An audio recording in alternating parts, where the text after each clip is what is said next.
लोकप्रिय दरबारी बीरबल की बुद्धिमानी की कहानियां दूर दूर तक फैली थीं। एक दिन बादशाह अकबर ने उन्हें एक चुनौती दी।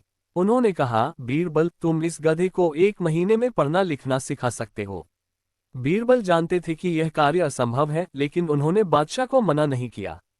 वे गधे को अपने साथ ले गए और उसे प्यार से रखा। हर दिन बीरबल दरबार में उपस्थित होते और बादशाह को बताते कि गधा बहुत मेहनत कर रहा है।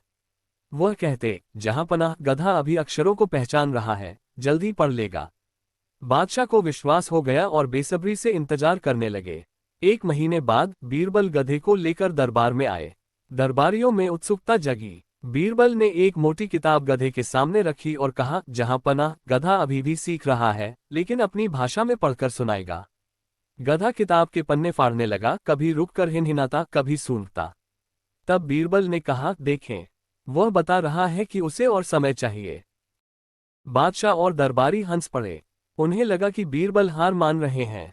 कुछ ने उनका उपहास किया, लेकिन बीरबल शांत। अचानक गधा उछलकर खड़ा हो गया और जोर से हिनहिनाया।